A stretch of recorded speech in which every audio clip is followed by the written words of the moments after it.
पिछले कई सालों से वन नेशन वन इलेक्शन को लेकर बार बार मांग उठती आई है। ऐसे में केंद्रीय कैबिनेट ने एक देश एक चुनाव के प्रस्ताव को मंजूरी दे दी है।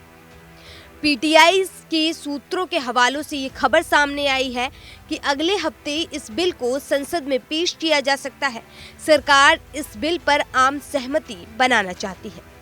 इसके लिए संसद में बिल चर्चा के लिए पेश किया जाएगा और ज्वाइंट पार्लियामेंट्री कमेटी यानी जेपीसी के पास भेजा जाएगा। जेपीसी इस बिल पर सभी राजनीतिक दलों के प्रतिनिधियों के साथ चर्चा करेगी।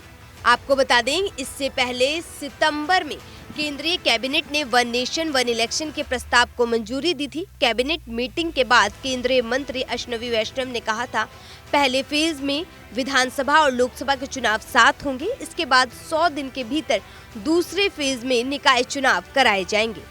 वन नेशन वन इलेक्शन पर विचार के लिए पूर्व राष्ट्रपति रामनाथ कोविंद की अध्यक्षता में 2 सितंबर 2023 को एक पैनल बनाया गया था। इस पैनल ने स्टेक होल्डर्स एक्सपर्ट से चर्चा करने के बाद 191 दिन की रिसर्च के बाद 14 मार्च को राष्ट्रपति द्रौपदी मुर्मू को अपनी रिपोर्ट सौंपी थी।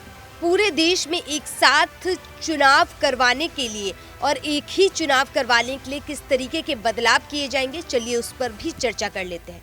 सबसे पहले सभी राज्यों के विधानसभाओं के कार्यकाल अगले लोकसभा चुनाव यानी 2029 तक के लिए बढ़ाया जाएगा, जिसमें हंग असेंबली यानी किसी को बहुमत नहीं हो, नो कॉन्फिडेंस मोशन होने पर बाकी 5 साल के कार्यकाल के लिए नए सिरे से चुनाव कराए जा सकते हैं। पहले फेज में लोकसभा विधानसभा चुनाव एक साथ कराए जा सकते हैं, यानी कि नगर निगम के चुनाव भी कराए जाएंगे। चुनाव आयोग लोकसभा विधानसभा और स्थानीय निकाय चुनावों के लिए राज्य चुनाव अधिकारियों के परामर्श से सिंगल वोटर लिस्ट और वोटर आइडेंटिटी कार्ड को तैयार करेगा। कोविंद पैनल ने एक साथ चुनाव कराने के लिए उपकरणों, जनशक्ति और सुरक्षा बलों के एडवांस प्लानिंग की भी सिफारिश की है। देखिए, जब एक साथ चुनाव होंगे और तमाम जितनी भी सुरक्षा एजेंसियां हैं, चाहे हमारी सेना हो या फिर पुलिस हो, तमाम वो लोग चुनाव को निष्पक्ष कराने के लिए मैदान में आपको और हमें हमेशा दिखाई देते हैं। ऐसे में जब पूरे देश में एक साथ चुनाव होगा तो इन शक्तियों की भी सबसे ज्यादा और बड़े स्तर पर जरूरत पड़ेगी। भारत में फिलहाल राज्यों के विधानसभा और देश के लोकसभा चुनाव अलग अलग समय में होते हैं। वन नेशन वन इलेक्शन का मतलब है पूरे देश में एक साथ लोकसभा और विधानसभा के चुनाव हो, यानी मतदाता लोकसभा और राज्यसभा विधानसभा के सदस्यों को चुनने के लिए एक ही दिन एक ही समय अपने वोट डालेंगे।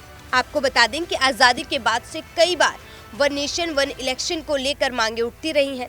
यहाँ तक कि 1952, 1957, 1962, 1967 में लोकसभा और विधानसभा के चुनाव एक साथ हुए थे, लेकिन 1968 में कई विधानसभाएं समय से पहले ही भंग कर दी गई थी। इसके बाद 1970 में लोकसभा भी भंग कर दी गई। इस वजह से एक देश एक चुनाव की जो परंपरा काफी समय से चल रही थी आज़ादी के बाद, वो टूट गई। ऐसे में अब उन बिंदुओं पर भी चर्चा कर लेते हैं कि अगर ये बिल संसद में पास हो जाता है तो क्या कुछ होगा।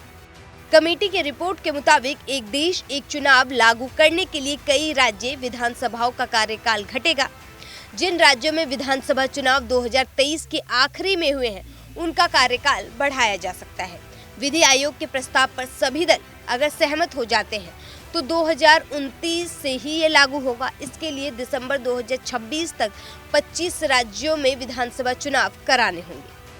ऐसे में देखना होगा कि ये जो सूत्रों के हवाले से खबर आई है, ये कितनी पक्की है और इस बिल को सदन में कब पेश किया जाता है। Bureau report, news 1 India.